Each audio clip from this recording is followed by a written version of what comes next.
ఇక్కడ సంఘం పరిస్థితి ఎలా ఉందంటే దేవుడికి అనుకూలంగా లేదట. అలాగని లోకంలో కలిసిపోయిందా అంటే లోకంలో కూడా కలిసిపోలేదట. ఇటో అడుగు అటో అడుగు వేస్తున్నట్లుగా బ్రతుకుతుంది సంఘం. ఆదివారం ఏమో దేవుని భక్తులుగా బ్రతుకుతుంది, సోమవారం నుంచి శనివారం వరకు లోకాలోచనలతో లోకాశలతో బ్రతుకుతుందట సంఘం. రెండు స్థితులు కలిగి ఉందట. అక్కడ ఈశ్వరం మాట్లాడుతుంది, ఒకవేళ నువ్వు లోకంలో కలిసిపోయిన దాని అయ్యన్నా గొడవ లేకపోయిను, లేదా నా పట్ల అయినా నువ్వు యథార్థంగా పరిశుద్ధంగా బ్రతికినా గొడవ లేకపోయిను, కానీ నువ్వు ఎలా ఉన్నావు అంటే దేన్ని కాదని లేకుండా చక్కగా బ్రతుకుతున్నావు.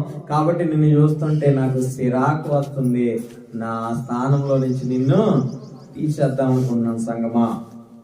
పైగా నీ బిల్డప్ ఎలా ఉంది అని అంటే ఎలా ఉందట, నీవు దౌర్భాగ్యుడవును, దిక్కిమాలిన వాడవును, దరిద్రుడును, గుడ్డివాడవును, దిగంబరుడై ఉన్నావని ఎరుగక నేను ధనవంతుడను, ధనవృద్ధి చేసుకొనుచున్నాను, నాకేమి కొదువని చెప్పుకొనుచున్నాను. చూసారండి, భ్రమలో బ్రతుకుతుంది సంఘం.